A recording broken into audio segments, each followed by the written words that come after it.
The Digha Nikaya. Collection of Long Discourses. 14 Mahāpadāna Sutta. The Great Discourse on the Lineage. Thus have I heard. Once the Lord was staying at Savatthi, in an Athapindika's park in the Jita Grove, in the Karari hutment.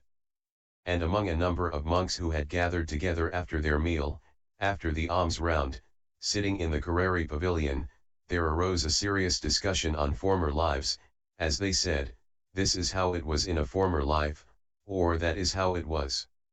And the Lord, with purified divine ear faculty surpassing the powers of humans, heard what they were talking about. Getting up from his seat, he went to the Karari pavilion, sat down on the prepared seat, and said, Monks, what was your conversation as you sat together? What discussion did I interrupt? And they told him. Well, monks, would you like to hear a proper discourse on past lives? Lord, it is time for that. Well, Farrer, it is time for that. If the Lord were to give a proper discourse on past lives, the monks would listen and remember it. Well then, monks, listen, pay close attention, and I will speak. Yes, Lord. The monks replied, and the Lord said. Monks, 91 eons ago the Lord, the Arahant, the fully enlightened Buddha Vipassana arose in the world. 31 eons ago, the Lord Buddha Sika arose, in the same 31st eon before this Lord Buddha Vesabhu arose. And in this present fortunate eon the Lord Buddha's Kakusandha, Kanagamana, and Kisapa arose in the world. And, monks, in this present fortunate eon I too have now arisen in the world as a fully enlightened Buddha. The Lord Buddha Vipassana was born of Ca-diếp race, and arose in a Ca-diếp family, the Lord Buddha Sika likewise, and the Lord Buddha Vesabhu likewise, the Lord Buddha Kakusandha was born of Brahmin race, and arose in a Brahmin family, the Lord Buddha Kanagamana likewise, the Lord Buddha Kisapa likewise, and I, monks, who am now the Arahant and fully enlightened Buddha, was born of Ca-diếp race, and arose in a Ca-diếp family. The Lord Buddha Vipassana was of the Khandana clan, the Lord Sika likewise, the Lord Buddha Vesabhu likewise, the Lord Buddha Kakusandha was of the Kisapa clan, the Lord Buddha Kanagamana likewise, the Lord Buddha Kisapa likewise, I who am now the Arahant and fully enlightened Buddha, am of the Gautama clan. In the time of the Lord Buddha Vipassana the lifespan was 80,000 years, in the time of the Lord Buddha Sika 70,000, in the time of the Lord Buddha Vesabhu 60,000, in the time of the Lord Buddha Kakusandha 40,000, in the time of the Lord Buddha Kanagamana 30,000, in the time of the Lord Buddha Kisapa it was 20,000. In my time the lifespan is short, limited, and quick to pass, it is seldom that anybody lives to be 100. The Lord Buddha Vipassana gained his full enlightenment at the foot of a trumpet flower tree, the Lord Buddha Sika under a white mango tree, the Lord Buddha Vesabhu under a sal tree, the Lord Buddha Kakusandha under an acacia tree, the Lord Buddha Kanagamana under a fig tree, the Lord Buddha Kisapa under a banyan tree, and I became fully enlightened at the foot of an asatha tree. The Lord Buddha Vipassana had the pair of noble disciples Kanda and Tissa, the Lord Buddha Sika had Abhibhu and Sambhava, the Lord Buddha Vesabhu had Sana and Uttara, the Lord Buddha Kakusandha had Vyadhura and Sanjiva, the Lord Buddha Kanagamana had Piyasa and Uttara, the Lord Buddha Kisapa had Tissa and Bharadvaha, I myself now have the pair of noble disciples Shariputra and Moggallana. The Lord Buddha Vipassana had 3 assemblies of disciples, one of 6,800,000, one of 100,000, and one of 80,000 monks, and of these 3 assemblies all were Arahants. The Lord Buddha Sika had 3 assemblies of disciples, one of 100,000, one of 80,000, and one of 70,000 monks all Arahants. The Lord Buddha Vesabhu had 3 assemblies, one of 80,000, one of 70,000, and one of 60,000 monks, all Arahant. The Lord Buddha Kakusandha had 1 assembly, 40,000 monks all Arahants. The Lord Buddha Kanagamana had 1 assembly, 30,000 monks all Arahants. The Lord Buddha Kisapa had 1 assembly, 20,000 monks all Arahants. I, monks, have 1 assembly of disciples, 1,250 monks, and this one assembly consists only of arahants. The Lord Buddha Vipassi's personal attendant was the monk Asoka, the Lord Buddha Sikas was Kem Ankara, the Lord Buddha Vasabhus was Upasanika, the Lord Buddha Kakusandhas was Vudhija, the Lord Buddha Kanagamanas was Sathija, the Lord Buddha Kasapas was Subbhumita. My chief personal attendant now is Ananda. The Lord Buddha Vipassi's father was King Bandhuma, his mother Queen Bandhumati, and King Bandhuma's royal capital was Bandhumati. The Lord Buddha Sika's father was King Aruna, his mother Queen Pabhavati, King Aruna's capital was Arunavati. The Lord Buddha Vasabhu's father was King Supatita, his mother was Queen Yasavati, King Supatita's capital was Anopama. The Lord Buddha Kakusandha's father was the Brahmin Agadata, his mother was the Brahmin lady Visakha. The king at that time was Kema, his capital was Kemavati. The Lord Buddha Kanagamana's father was the Brahmin Yanadata, his mother was the Brahmin lady Uttara. The king at that time was Sobha, his capital was Sobhavati. The Lord Buddha Kasapa's father was Brahmin Brahmadata, his mother was the Brahmin lady Dhanavati. The king at that time was Kiki, his capital was Karanasai. And now, monks, my father is king Suddhodana, my mother was Queen Maya, and the royal capital was Kapalavathu. Thus the Lord spoke, and the wayfarer then rose from his seat and went to his lodging. Soon after the Lord had gone, another discussion arose among the monks. It is marvelous, friends, it is wonderful, the Tathagata's great power and ability, the way he recalls the past Buddhas who have gained parinibbana, having cut away the hindrances, cut off the road of craving, put an end to the round of becoming, overcome all suffering. He recalls their birth, their name, their clan, their lifespan, the disciples and assemblies connected with him, being born thus, these blessed lords were such and such were their names, their clans, their discipline, their dhamma, their wisdom, their liberation. Well now, friends, how did the Tathagata come by the penetrative knowledge through which he remembers that, being born thus, these blessed lords were such and such were their names, their clans, their discipline, their dhamma, their wisdom, their liberation? Did some deva reveal this knowledge to him? This was the conversation of those monks, which came to be interrupted. Then the Lord, rising from seclusion of the rest period, went to the Karari pavilion and sat down on the prepared seat. He said, "Monks, what was your conversation as you sat together? What discussion did I interrupt?" And the monks told him. The Tathagata understands these things by his own penetration of the principles of the Dhamma, and Devas, too, have told him. Well, monks, do you wish to hear still more about past lives? Lord, it is time for that. Wayfarer, it is time for that. If the Lord were to give a proper discourse on past lives, the monks would listen and remember it. Well then, monks, listen, pay close attention and I will speak. Yes, Lord. The monks replied, and the Lord said. Monks, 91 eons ago the Lord, the Arahant, the fully enlightened Buddha Vipassi arose in the world. He was born of the Ca-diếp race, and arose in a Ca-diếp family. He was of the Khandana clan. The span of his life was 80,000 years. He gained his full enlightenment at the foot of a trumpet flower tree. He had the pair of noble disciples Kanda and Tissa as his chief followers. He had 3 assemblies of disciples, one of 6,800,000, one of 100,000, and one of 80,000 monks, all arahants. His chief personal attendant was the monk Asoka. His father was King Bandhuma, his mother was Queen Bandhumati. The king's capital was Bandhumati. And so, monks, the Bodhisattva Vipassi descended from the Tushita heaven, mindful and clearly aware, into his mother's womb.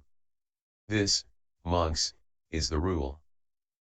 It is the rule, monks, that when a Bodhisattva descends from the Tushita heaven into his mother's womb, there appears in this world with its devas, maras, and brahmas, its ascetics and Brahmins, princes and people an immeasurable, splendid light surpassing the glory of the most powerful devas. And whatever dark spaces lay beyond the world's end, chaotic, blind and black, such that they are not even reached by the mighty rays of sun and moon, are yet illumined by this immeasurable splendid light surpassing the glory of the most powerful devas. And those beings that have been reborn there recognize each other by this light and know, other beings too, have been born here, and this 10,000-fold world system trembles and quakes and is convulsed. And this immeasurable light shines forth. That is the rule. It is the rule that when a bodhisattva has entered his mother's womb, 4 devas come to protect him from the 4 quarters, saying, "Let no man, no non-human being, no thing whatsoever harm this bodhisattva or this bodhisattva's mother." That is the rule. It is the rule that when a bodhisattva has entered his mother's womb, his mother becomes by nature virtuous, refraining from taking life, from taking what is not given, from sexual misconduct, from lying speech, or from strong drink and sloth-producing drugs. That is the rule. It is the rule that when a bodhisattva has entered his mother's womb, she has no sensual thoughts connected with a man, and she cannot be overcome by any man with lustful thoughts. That is the rule. It is the rule that when a bodhisattva has entered his mother's womb she enjoys the 5-fold pleasures of the senses and takes delight, being endowed and possessed of them. That is the rule. It is the rule that when a bodhisattva has entered his mother's womb, she has no sickness of any kind, she is at ease and without fatigue of body, and she can see the bodhisattva inside her womb, complete with all his members and faculties. Monks, it is as if a gem, a beryl, pure, excellent, well cut into 8 facets, clear, bright, flawless and perfect in every respect, were strung on a blue, yellow, red, white, or orange cord. And a man with good eyesight, taking it in his hand would describe it as such. Thus does the bodhisattva's mother, with no sickness, see him, complete with all his members and faculties. That is the rule. It is the rule that when a bodhisattva's mother dies 7 days after his birth and is reborn in the Tushita heaven. That is the rule. It is the rule that whereas other women carry the child in their womb for 9 or 10 months before giving birth, it is not so with the bodhisattva's mother, who carries him for exactly 10 months before giving birth. That is the rule. It is the rule that whereas other women give birth sitting or lying down, it is not so with the bodhisattva's mother, who gives birth standing up. That is the rule. It is the rule that when the bodhisattva issues forth from his mother's womb, devas welcome him first, and then humans, that is the rule. It is the rule that when the bodhisattva issues forth from his mother's womb, he does not touch the earth. 4 devas receive him and place him before his mother, saying, "Rejoice, your majesty, a mighty son has been born to you." That is the rule. It is the rule that when the bodhisattva issues from his mother's womb, he issues forth stainless, not defiled by water, mucus, blood, or any impurity, pure and spotless. Just as when a jewel is laid on the muslin from Kasi, the jewel does not stain the muslin, or the muslin the jewel. Why not? Because of the purity of both.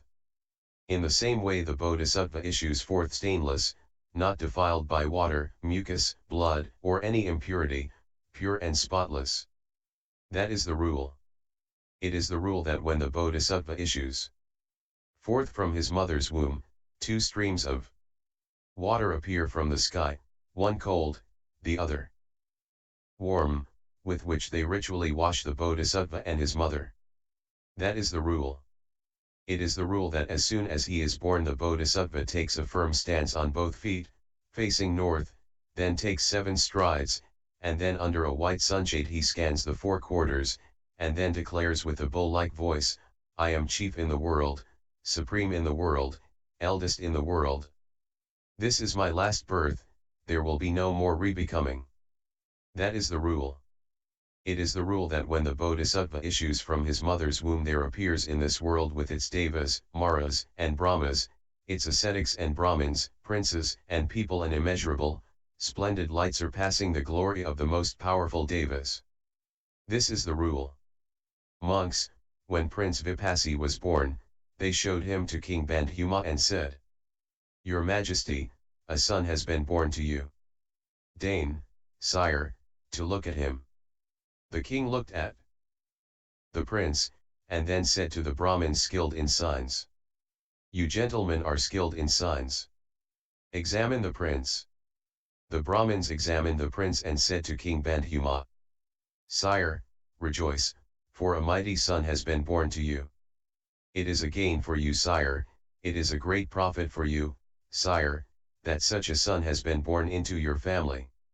Sire, this prince is endowed with the 32 marks of a great man. To such, only 2 courses are open. If he lives the household life he will become a ruler, a will-turning righteous monarch of the law, conqueror of the 4 quarters who has established the security of his realm and is possessed of the 7 treasures. These are, the will treasure, the elephant treasure, the horse treasure, the jewel treasure, the woman treasure, the householder treasure, and, as 7th, the counselor treasure. He has more than 1,000 sons who are heroes, of heroic stature, conquerors of the hostile army. He dwells having conquered the sea-girt land without stick or sword, by the law. But if he goes forth from the household life into homelessness, then he will become an arahant, a fully enlightened Buddha, one who draws back the veil from the world. And what, sire, are these 32 marks of a great man? He has feet with level tread. 2 on the soles of his feet are wheels with 1,000 spokes. 3 he has projecting heels. 4 he has long fingers and toes. He has soft and tender hands and feet. 6 his hands and feet are net-like, webbed. 7 he has high raised ankles. 8 his legs are like an antelope's. 9 standing and without bending, he can touch and rub his knees with either hand. His male organs are enclosed in a sheath. 11 his complexion is bright, the color of gold. 12 his skin is delicate and so smooth that no dust adheres to it. 13 his body hairs are separate, 1 to each pore. 14 they grow upwards, bluish-black like collyrium, growing in rings to the right. 15 his body is divinely straight. 16 he has the 7 convex surfaces. 17 the front part of his body is like a lion's. 18 there is no hollow between his shoulders. 19 he is proportioned like a banyan tree, his height is as the span of his arms. XX his bust is evenly rounded. XXI he has a perfect sense of taste. XXII her has jaws like a lion's. XXIII he has 40 teeth. XXIV his teeth are even.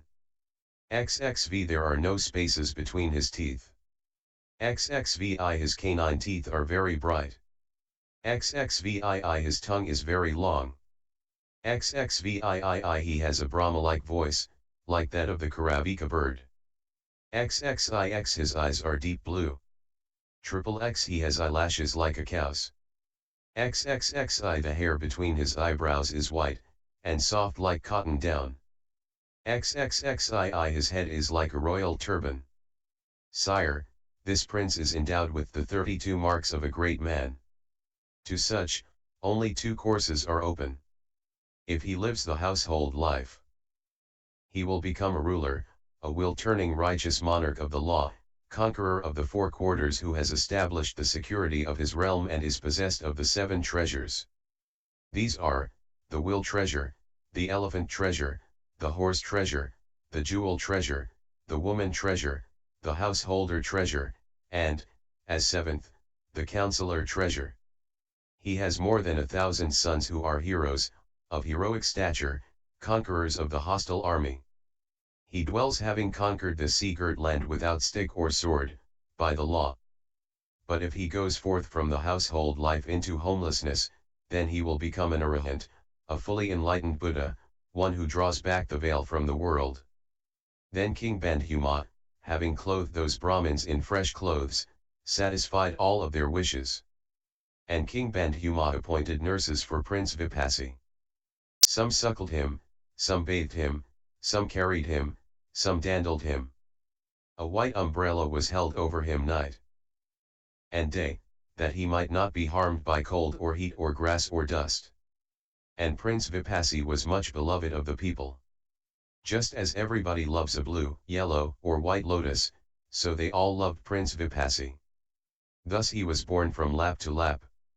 And Prince Vipassi had a sweet voice, a beautiful voice, charming and delightful. Just as in the Himalaya mountains, the Karavika bird had a voice sweeter, more beautiful, charming, and delightful than all other birds, so too was Prince Vipassi's voice the finest of them all. And owing to the results of past karma, the divine eye was present to Prince Vipassi, with which he could see for a league day and night alike. And Prince Vipassi was unblinkingly watchful, like the 33 gods. And because it was said that he was unblinkingly watchful, the prince came to be called Vipassi. When King Bandhuma was trying a case, he took Prince Vipassi on his knee and instructed him in the case. Then, putting him down from his knee, his father would carefully explain the issues to him. And for this reason he was all the more called Vipassi. Then King Bandhuma caused 3 palaces to be built for Prince Vipassi, one for the rainy season, one for the cold season, and one for the hot season, to cater for all the 5-fold sense pleasures. There Prince Vipassi stayed in the rainy season palace for the 4 months of the rainy season, with no male attendants, surrounded by female musicians, and he never left that palace. End of the birth section.